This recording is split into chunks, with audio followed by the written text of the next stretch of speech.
Okay. Hello, everyone. Welcome to another episode of Conversations with Sam. So, today we'll continue our discussion to explore uh, enduring legacy of Mahatma Gandhi ji and his significance of his philosophy in today's turbulent times and addressing modern day issues. Sam Pitroda ji will share his thoughts on how Gandhian philosophy can guide us through today's turbulent times, whether in politics, in global peace, or social justice. Today, we are also joined with a special guest, Dr. Sudarshan Iyengarji, who is a Gandhian economist and former Vice Chancellor of Gujarat Vidyapit. Welcome, sir. So I now request Sam, sir, to welcome our guest and address the audience and have an engaging conversation. Thank Thank you. you, Premvada. Thank you, Upendra. Welcome to Sudarshan Bhai. Uh, you have had the chance to listen to Sudarshan Bhai earlier, but when I think of him and the opportunity we have to listen to him today, I think a lot about what is going on in the world today. World is definitely at crossroads. I believe we are going through a very difficult and turbulent time, especially with reference to democracy. World over, democracy is basically hijacked. There are different ways to look at it. But what is happening in America is more alarming than what is happening in some other small parts of the world, because America is the leading economy, very powerful nation, and America dictates in many ways global events. Here, for the first time, many of us are concerned that institutions are undermined, civil society is attacked, even institution like Harvard University is attacked. Media is divided, politics is polarized, and dictatorial mindset is prevailing everywhere. We have seen this in India for a while. In addition, wars in Ukraine, Gaza, some parts of Africa, and what happened recently in India, between India and Pakistan, is of equal concern. So everywhere you look around, you see lack of character, lack of leadership, too much emphasis on personal gains, power, profit, and not enough on people and planet and non-violence. And these are the issues on which Sudarshan Bhai has spoken at length all his life. He has lived it, not only at the Gujarat Vidyapit, but even after his retirement from there, he has spent all his life on Gandhian character, values, thought, principles. So we have the right person to talk about the relevance of Gandhi today. I see more and more urgent need for Gandhian thoughts all over the world. Gandhi is more relevant today than ever before, and Gandhi is more relevant to the world, not just India, than ever before. So with this, I also want to listen to Sudarshan Bhai, and then we can open up for a broader conversation. Welcome, Sudarshan Bhai. Thank you, Sambai. It's wonderful to be back with all our young people all over the globe. Interestingly, we learn very little from history. Not long ago, Gandhi said, an eye for an eye will make the whole world blind. Yep. So obvious, isn't it? And yet, this doesn't get across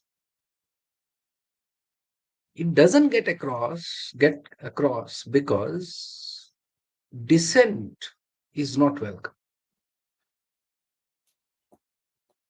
Now, can this be a reason to issue a notification to such a reputed global university like Harvard to say that foreign students are not welcome because university is not kind or doesn't fall in line with Israel?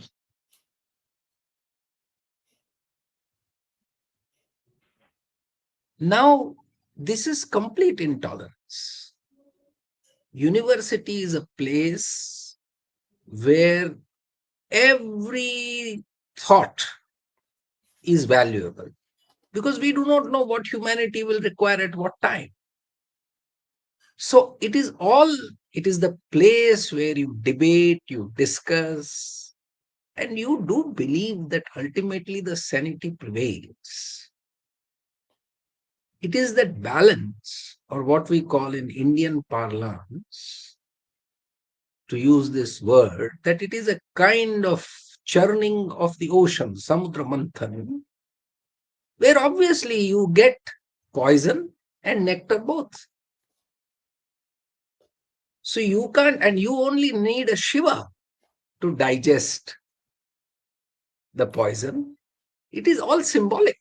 That means that sometimes there can be opinions which are like poison, but the society must have the capacity to absorb that within, which is, of course, in the form of dissent. I mean, this is not killing somebody, but this is understanding the dissent.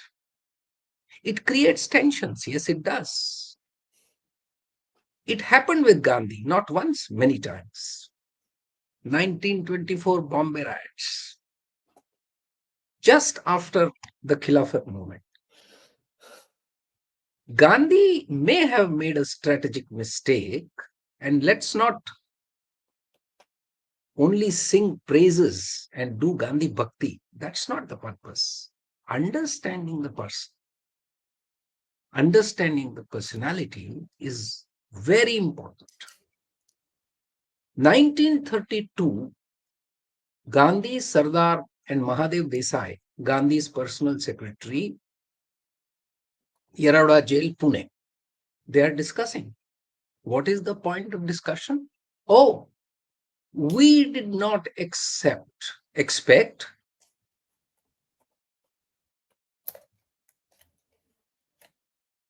good nationalist Muslims to behave in the fashion that they have started behaving. Things take turn. It did. And riots broke out in Bombay in 24. And they are discussing this event in 32 in Yerawada jail. So realities unfold like this. Gandhi doesn't give up his hope. Nationalist Muslims continue. Some leave. Muslim League becomes strong. 1925 also is the birth of Rashtriya Sevak Sangh, RSS, the strong Hindutva ideology. Polarization has begun. Two nation theory is not necessarily League theory. Two nation theory is theory of both the organization which believed in extremism, and Gandhi fights for it. And he understands that there is no binary of violence and non-violence. It's a continuum. Last time, if you remember, I told you non-violence for Gandhi is karma vacha, manasa vacha karma. Heart, feeling, vani, what you speak, and action, karma. Now, these are the stages. So, as it is said, and even in English, this is known in the whole of the world, that war is born here. War is not born in the field. It's not a street fight. So, the correction also is here. What is the correction here? Intolerance breeds violence in terms of using coercive forces, overt and covert. Then this kind of violence at times gets into heroic images. Now, when these heroic images come for a leader, then there is jingoism. Jingoism is where society loses sanity and starts supporting actions of these popular leaders as if they can do no wrong and give the impression to these leaders that they can do no wrong. So the violence, the power that they enjoy out of this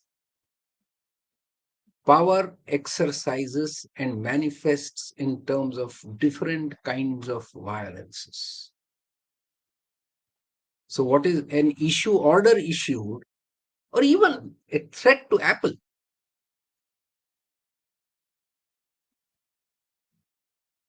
Now, this is funny.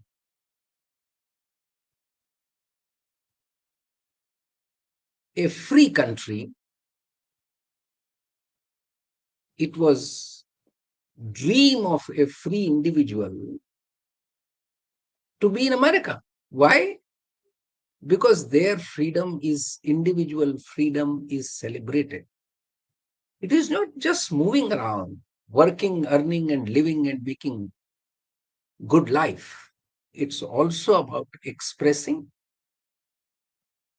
plurality, tolerance, for which humanity celebrated America. America has taken a turn. It is no longer supporting this. So there is an economic threat, there is an academic threat, there is a social threat.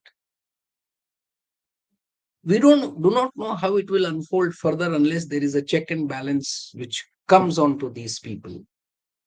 And it is democracy which will bring that. So by all means, the deep understanding of Gandhi, coming back to his that central message which I gave you all last time, that we need some discussion and more question answer on that. How do I behave with my liberty?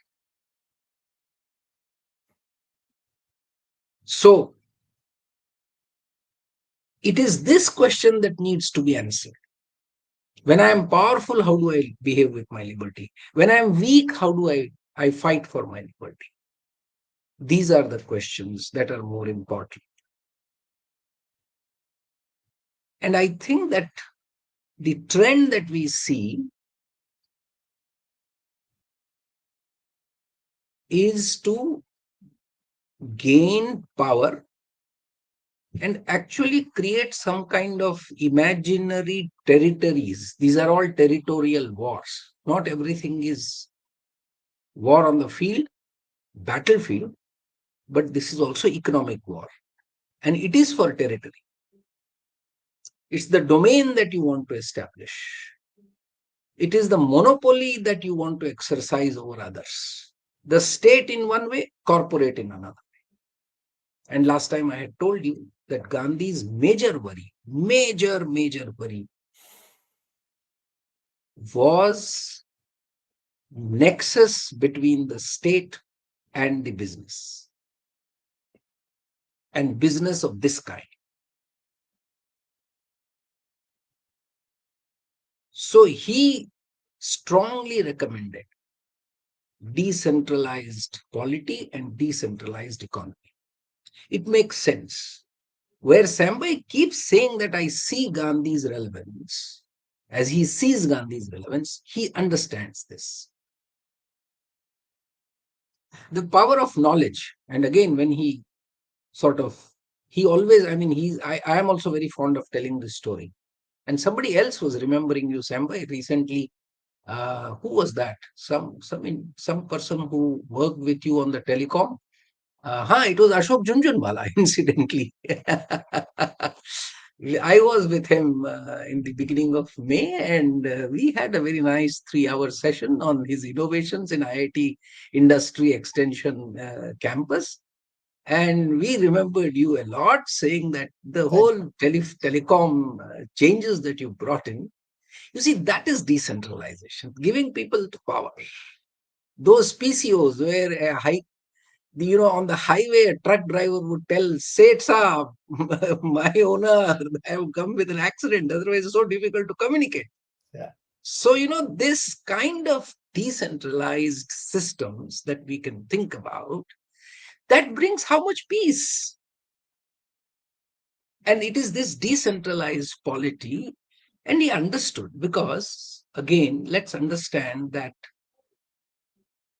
again, American democracy offers a lot of scope for discussion, debate, dissent, and arriving at decisions in a sane way, consulting academicians, consulting thinkers, consulting everybody, and then coming at decisions. But still, if you look at the overall design, it comes back that when you enter the international arena and you want to become powerful, everything goes back to concentration of political and economic power, Yep. against which Gandhi fought. England's suns never sets. That was the saying. So he took up this fight. He was telling English people that you are the giver of the constitution actually for humanity, where you are celebrating values like liberty, justice, and equality. And you yourself, while you exercise power because of your economic and political interests, you don't want others. This is only for you. How can it be? It's for humanity. So I am trying to tell you that this is for humanity, so give it to us also. That's your duty. So I think this is the point where again we have to reflect back, tell these powerful people, and what does a truce mean? Talking about war situation. Israel continues to bomb Gaza, civilian areas. Now this is insane. We understand Israel is powerful, backed by so many powerful forces. And there is a problem with Islam.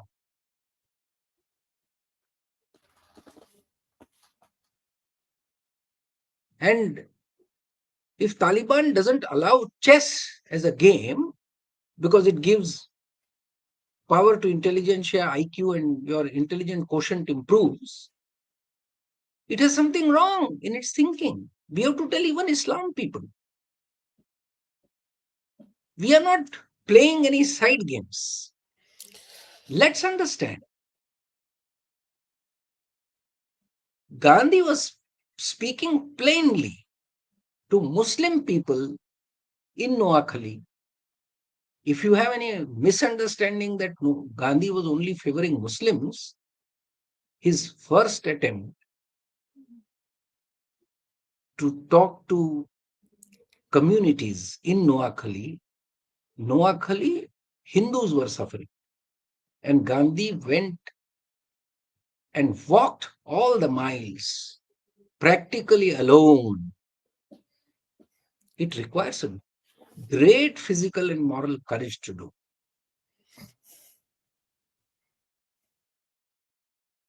To convince Muslims that they are wrong and to tell Hindus to become strong. not to fight back, but to resist with inner power, which is what he displayed, manifested over there.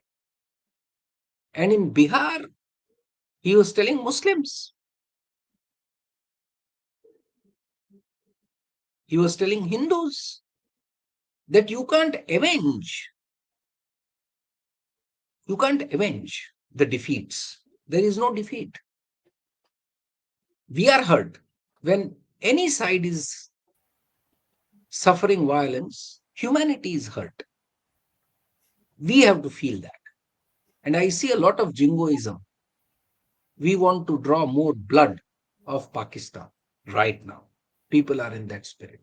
And people are being attacked who are saying that why this violence does not mean that we should clamor for drawing more blood of the opponent. No, the effort is to bring back sanity and peace as soon as possible. There is an interesting passage, and I think I should take a small break and allow me this because I want to read Lord Bhikkhu Parikh's one paragraph about Gandhi, and you will understand. Sorry, I didn't keep that ready. It has just occurred to my mind. And be with me for 1 minute. I'll take Sure, that sure. book out and I know exactly the page. Great.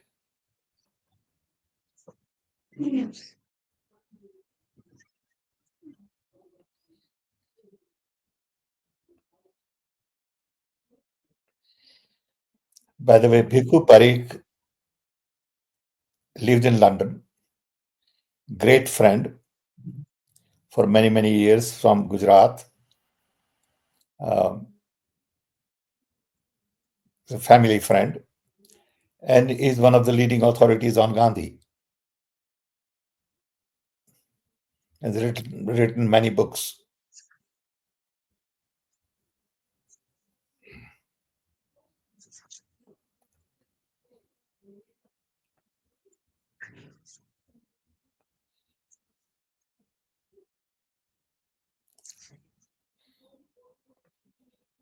I will read with your permission. Gandhi knew that violence was drawing closer to him. He's in Delhi. He is trying to speak to people every evening in the evening prayer. 2, 3 attempts have always already been made to kill him. There had been several threats on his life. A bomb had been dropped at his prayer meeting 10 days before his death, and he had refused to be frightened of a mere bomb. He received abusive letters accusing him of appeasing Muslims and calling him Muhammad Gandhi. Death to Gandhi was a frequent chant at some of his meetings, and even his close friends showed impatience with him. He knew that he might be killed any day, but rejected all offers of protection. Indeed, it would seem that violence had not only sapped his will to live, but also created a positive desire to die, a violent death, in the hope that his death might achieve what his life had not. He evidently told his great niece that night before his death that he should be called a true Mahatma only if someone shot me and I boldly received his bullet in my bare chest without a murmur and while continuing to chant the name of Rama. Hmm. The following day, a well educated, highly articulate modernist and militant Hindu who ideologically stood for almost all that Gandhi rejected killed him Yes. after first bowing to him in reverence. Gandhi died instantly, Yeah. allegedly murmuring, Hey Ram. His assassination on 30 January 1948 had a cathartic effect. It discredited Hindu extremists, chastened moderate Hindus, reassured the minorities, and pulled the mourning nation back from the brink of disaster. This is what Lord Bhikhu Parekh has done in his small little book. Very interesting for all of you. I would definitely recommend that who have less time should read Lord Bhikhu Parekh's Gandhi, a very short introduction. This is done by Oxford University Press in the Past Master series. And I'm happy that Oxford selected Lord Bhikhu Parekh to do this book. Such a wonderful piece on such a very short introduction. But this says the thing. Now look at the leaderships. Here is a person who, now therefore I said it's a spectrum. At the extreme of non-violence, you invite death, and a violent death. Because the intolerant community, and I must also share this with you, of course, Lord Bhikhu Parekh, Professor Bhikhu Parekh wouldn't have time, space to do that because it's a very short thing that one has to write. Very dramatic thing happened. Nehru, Sardar, everybody was worried the moment the news came. The first to arrive on the scene, incidentally, was Lord Mountbatten. And the first pronouncement which worked like an electric change in the environment was Mountbatten shouted and said, "A Hindu has killed Gandhi." The environment in Delhi was rife with violence. Minority was under attack. Lo and behold, if a Muslim had shot or killed Gandhi, no Muslim in that city would have survived, and also in the neighboring places. And Mountbatten knew the tension so well, so he shouted, "A Hindu has killed Gandhi." And that changed the environment completely. And that then comes the sentence which Bhikhubai has written. This is the leadership. The country was back from the brink of disaster with Gandhi's death. Gandhi is dying for his nonviolence. That's what he wrote in his Hind Swaraj, that my life now onwards is dedicated to the vision that I have. This is what he called Swaraj. That's the way he wanted to live Swaraj. He lived Swaraj and he died Swaraj. That is his concept of liberty. Individual, that is his patriotism. That is his freedom for the country. That is what it is. Now, is this true today? Or we are in great old style pattern, Desh Bachao, Rashtra Bhakta. And if you say something here or there, Yeah, I'm that's still waiting true. for the exact statement. I'm exactly waiting for Ali Khan Mahmudabad's statement, what exactly it was. The professor at Ashoka University, associate professor of political science at Ashoka University. Indian Express writes an editorial, says that is height of intolerance by the state. Yeah. And yet, Supreme Court reserves and provides only an interim bail. What's happening in our country? Is this Gandhi's country? What kind of tolerance we have? Here is a person who has braved so many attacks on self while he is talking, giving message of love, force. Now tell me, let's all discuss that how can we say that an eye for an eye will not make the whole world blind? And who is taking what defeat is being avenged at what cost? So if I talk about the economics of war, I can explain you as an economist, I can also have a very rational explanation for these wars. And sometimes these wars must take place. Because otherwise, if you don't use the armaments, the armament industry will die, you see. So you need to use some missiles, some planes must crash, and everything should happen. You should spend some ammunition, armaments, and everything should be destroyed once in a while. You have to rebuild whatever airstrips you destroy so that there is construction, there is more work, there is infrastructure development, there are more orders. So the it will go on whether China produces better aircrafts or France produces better aircrafts. You see, this is all also a business after all. Do we see this? Do we see this? That our economic prosperity, unfortunately, is also depending upon the wars. Now, I don't think that humanity should be playing these games when in very recent times there is a person who has unfolded all this, that it's such a useless game that we are playing, such a harming game we are playing.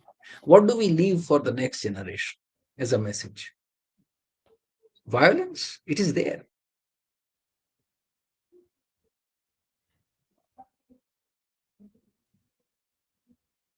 So I feel that we need to revisit this person, learn from his life and action. And we actually have to build this up in ourselves.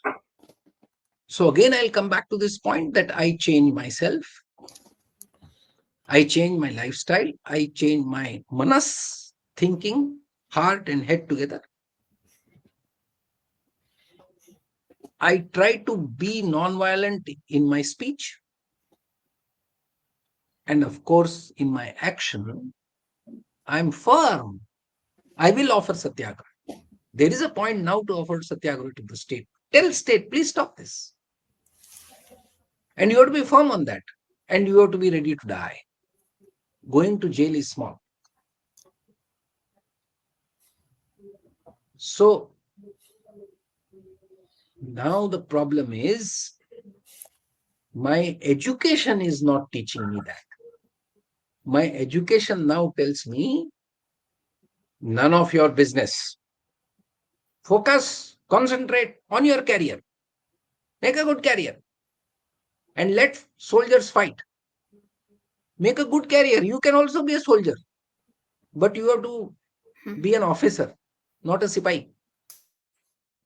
So grow for that. National Defense Academy is what you have to join. Or Air Force or Navy, whatever. You understand this mindset that we have? Good lifestyle, quote unquote. All this is not landing us in problem because then I shut up. I don't speak. I know things are wrong, but I don't speak out. I'm afraid. What am I afraid of? My economic security will go away. I'll lose my prosperity. I'm doing so well. This is the point. So I think, again, going back, let us think on all this. I'm just, see, Gandhi only helps you understand. Ultimately, it's within you that you will have to start a dialogue and debate. Gandhi's life can only tell you what he did. And obviously, I don't want to become Gandhi. I don't want you to become Gandhi. No, not at all. Become yourself, but see who are the other people who have lived differently. And let's see whether we also should think and live in that way in which we contribute to the harmony of the humanity, peace. And that effort is not only by sort of joining peace rallies or talking about peace. It means that I change myself completely, thoroughly, and I express that. It is manifest in my every move, every walk that I make. I think that's what that man did. And for that, he needs a recognition, and therefore, Sambai, with all his, Sambai he's lived his life, and he's an innovator, and he's a scientist and a technologist. But yet he's drawn to this. And he's drawn to this, I think, primarily because ultimately people of that ilk all want to see harmony coming in. And there has to be some kind of integral integrity in the whole way of humanity's living. that we all sort of grow together with happiness, and the prosperity is more of being happy together. So I think I'll stop here and let's open this for discussion. I would not want to go on speaking, but we can do this. Thank you. Thank you, Sudarshan Bhai. It's always refreshing to hear you. And I'm glad you read the paragraph from Bhikhu Bhai. You know, I had a friend in Chicago called Prakash Desai. I don't know whether you knew Prakash. Yes, yes, he is Rauji Mota Club member. Right. So Prakash and I uh, spent a lot of time together. He was a dear friend. I had known him since 1958 in Baroda. And Prakash, as a psychiatrist, wrote a great deal about Gandhi. I have all his writing. Some got published, some didn't get published. And the group that you are talking about, Ravji Bhai, was a group of people like Rajni Kothari, Dhirubhai Seth, um, Bhikubhai Parekh, Prakash Desai, Dhaval Mehta, Angat Mehta. These were the people who got indoctrinated by a professor of mathematics. Ravji Bhai was my professor of mathematics, but he was a great philosopher. Yes. So I'm glad you read the paragraph from Bhikhu Bhai. Thank you. Let's open up, Uh, Premada. yes, sir.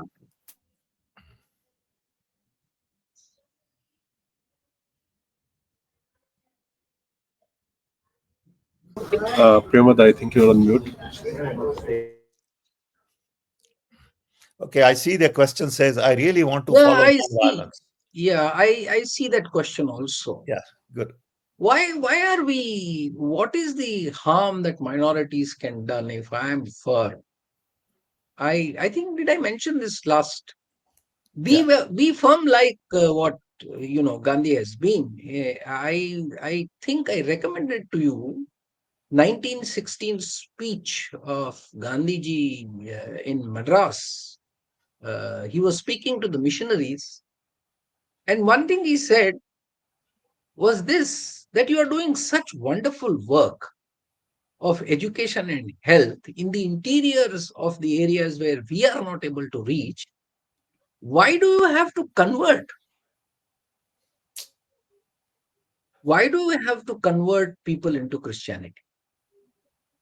He's not appeasing any minority. Let's be very clear. He's so straight. He says that you don't have any business to do that. He was very much against conversions. Whosoever does it, प्यार के जोर पे या तलवार के जोर पे. Let's understand this. He was not a votary of that you become meek. Why are you so weak? Why do you feel so weak that minority will harm you? It is not the minority that harms. Even with minority, it is the mindset.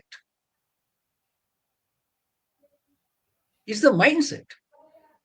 And we have to firmly fight with this kind of mindset. And fighting is not necessarily being violent, but yes, we will resist.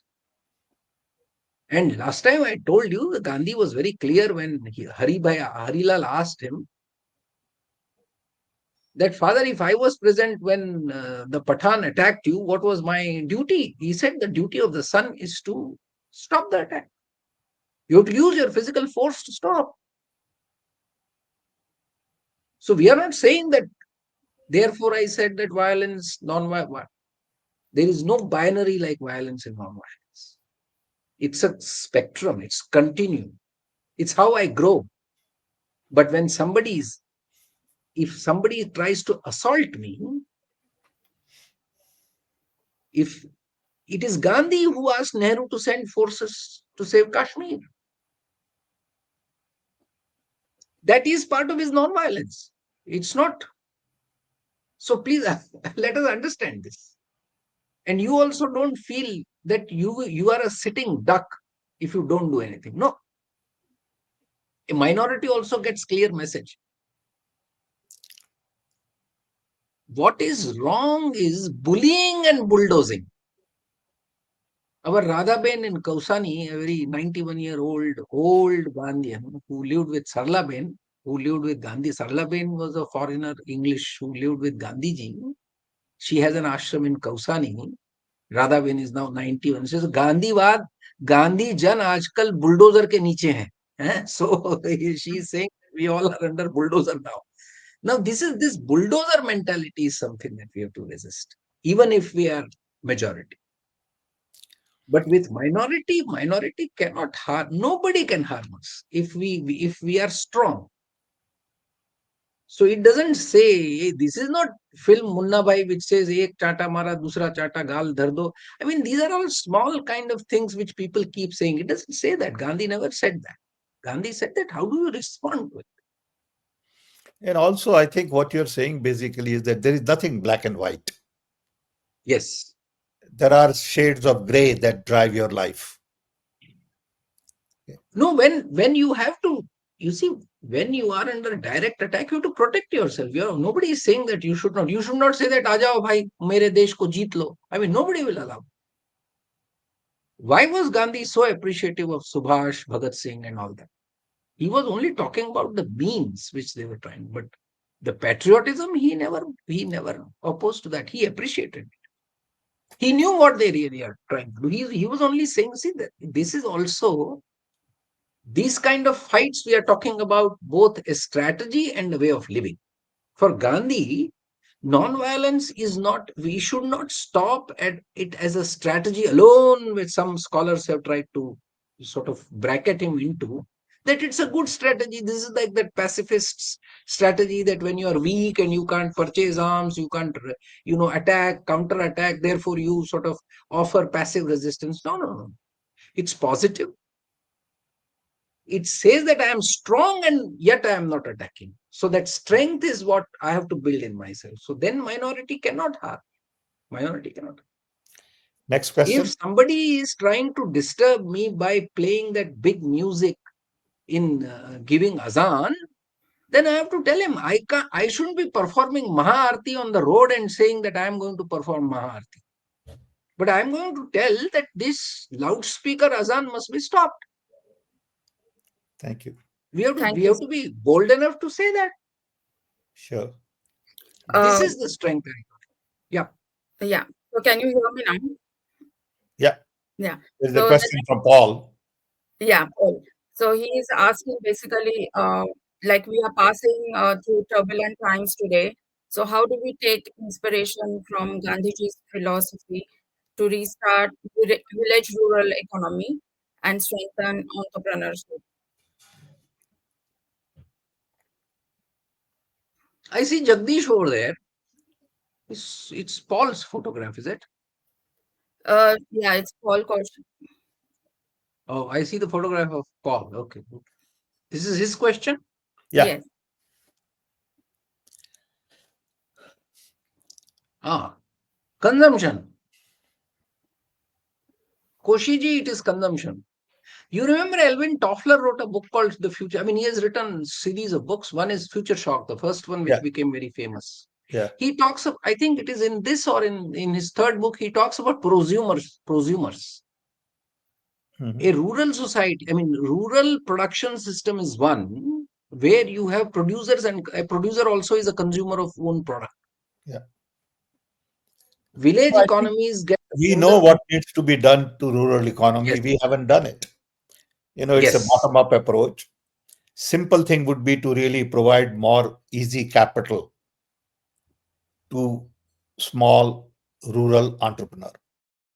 Today, capital goes to all the rich big businesses, and rural small entrepreneur is starved of capital, which is so very fundamental.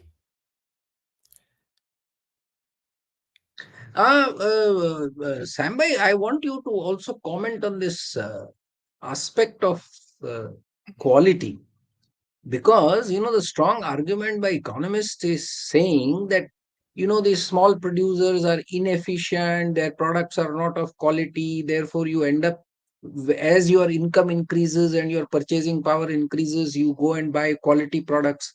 Now what is this mystery No, about I think quality the products. message there is that we are not investing enough in strengthening infrastructure of the small. We are not giving them enough training. I mean, quality requires investment. Quality requires training. Quality requires, setting up a good uh, logistics. We haven't done that. How do you expect quality to improve if you don't give them new tools?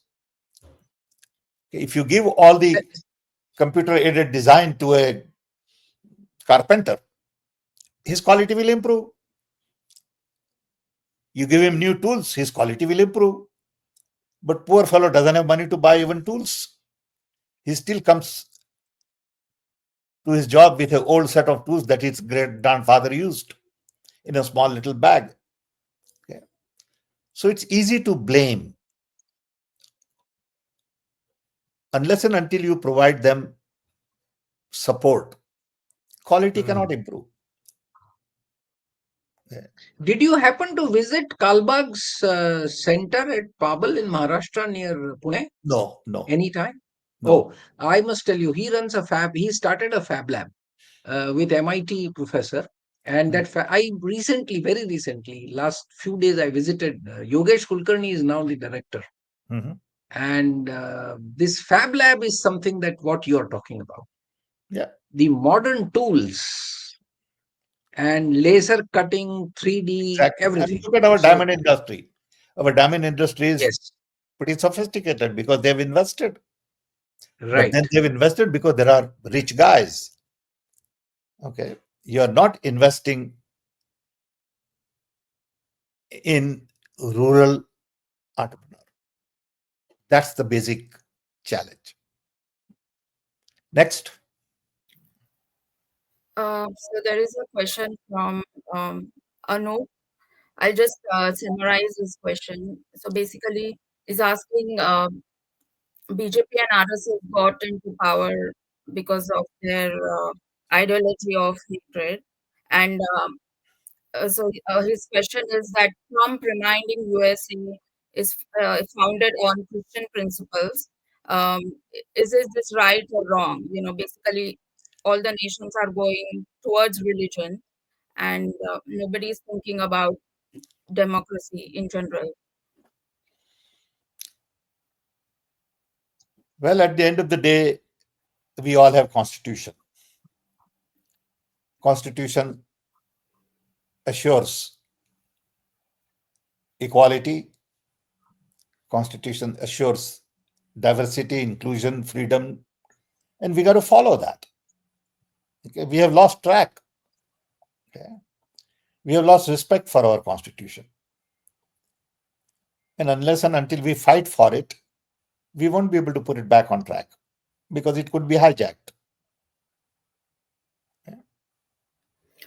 My question to sir is that why did you think that BJP and RSS like there is no power because of their agenda? Like there was hatred within the normal No, citizens as well. they addressed a group of people who believed in Hindu Rashtra.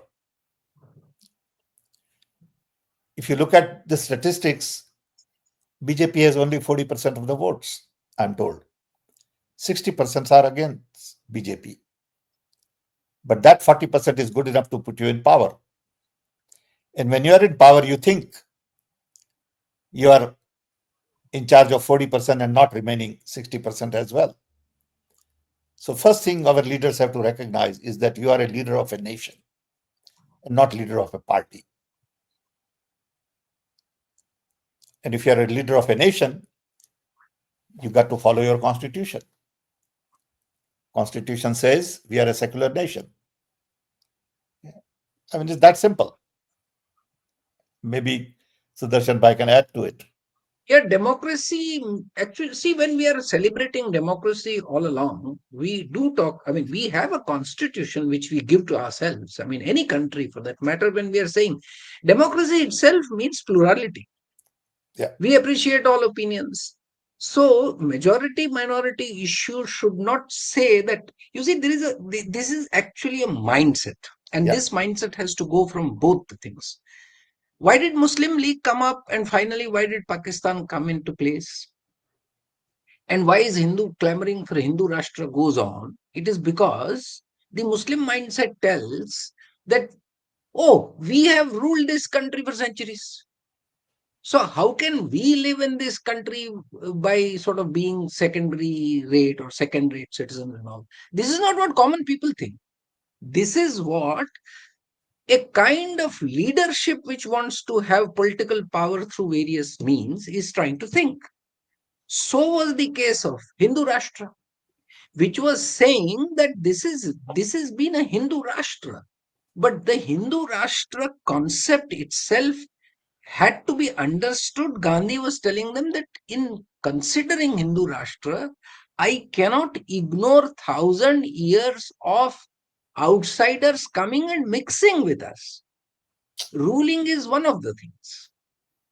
So now I cannot simply erase this 1,000 years. And where I feel that now even I cannot make out whether I am in that sense. Suppose, for instance, take our case who are from South. Now, if you go back 1,000 years and more 1,000 years, you will find that there were no Brahmins in South. Aryans invaded and there were intermarriages. Otherwise, you cannot explain a black Iyengar, right? If Aryans were all supposed to be Caucasians and in color they were all sort of fair and all that, you can't explain. So Krishna comes in. You see, this is the beauty of our fusion. Krishna is not fair. What does Krishna symbolizes? It's again the fusion that we are talking. Our stories are mixed stories. So now, I mean, there is a Jesuit father who wrote a beautiful thesis on Krishna and the Christ. You see, it's just comparing these great people, characters, how they all converge. So this history and this kind of fusion of culture should not be forgotten. And Gandhi was only trying to remind us that forget this. And he was telling Muslim brethren also, fine, your Islam is fine.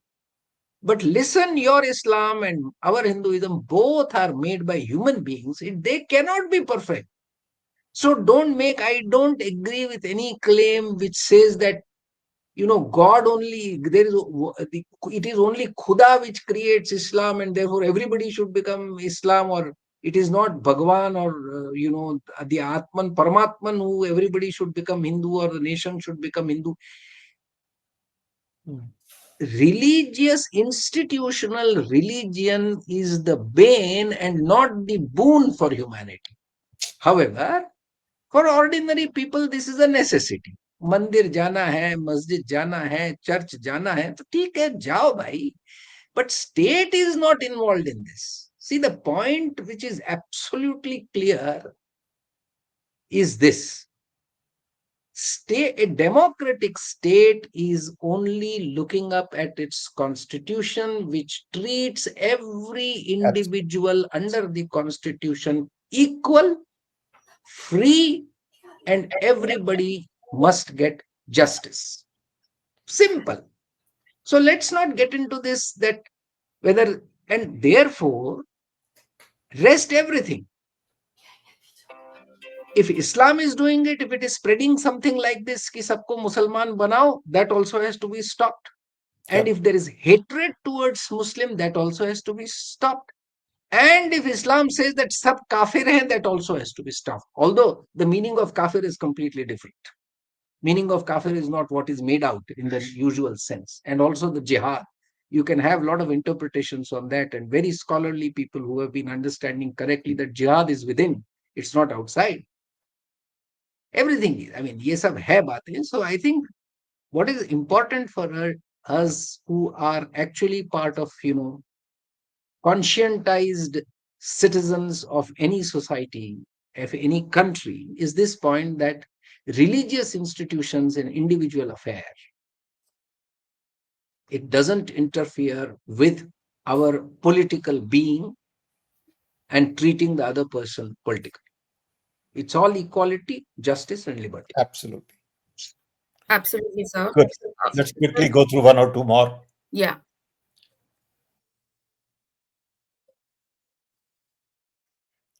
Premada, we can't hear you. Yeah, sorry. Okay. So there is a question from Avdesh Kumar. He's asking, people are raising the issue of economic support to Pakistan at the time of independence.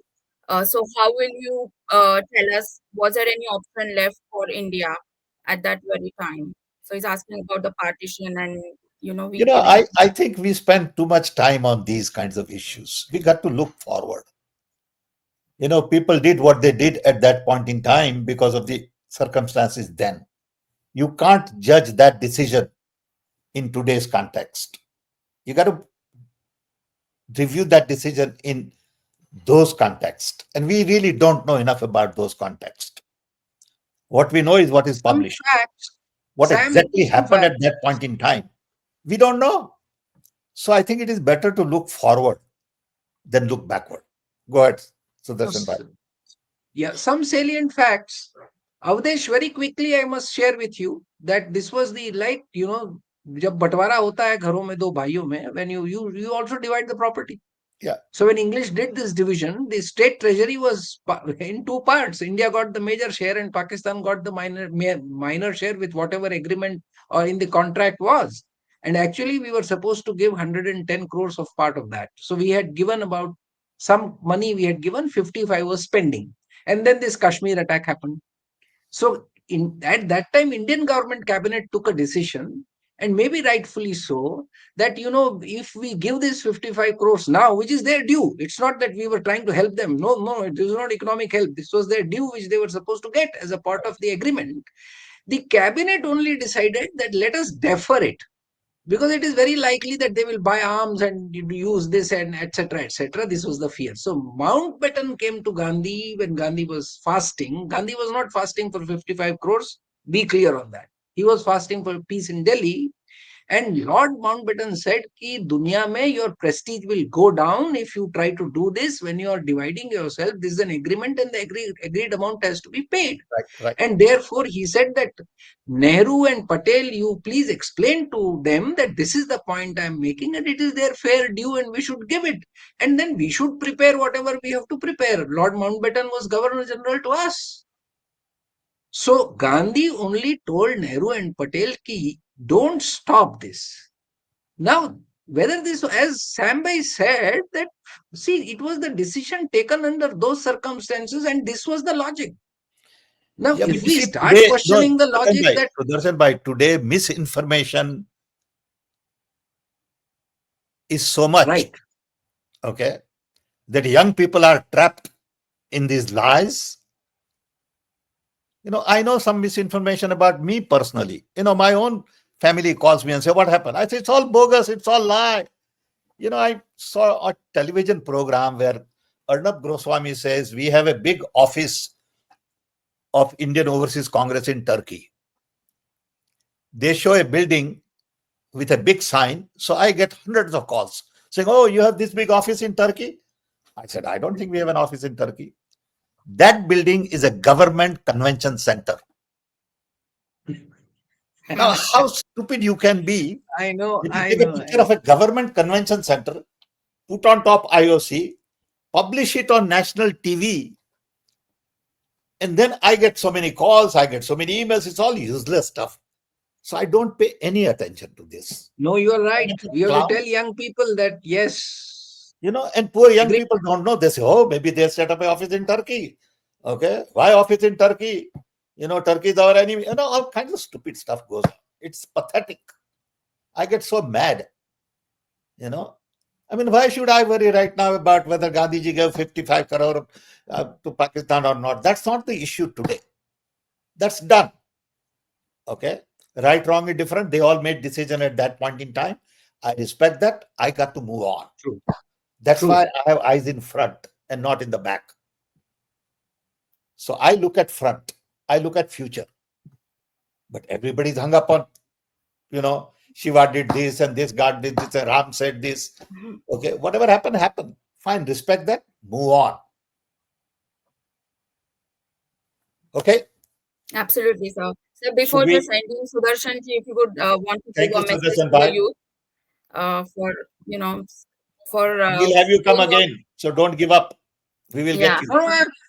No, no, I'm not giving up. It's really Okay, good. thank I'm you. just saying that let me just have a feeling that our young people are sort of into this. They're enjoying and they will ask questions like they have They are been. I'm smart. very happy to be They are around. very This is smart. They are very thank you. capable. Yep.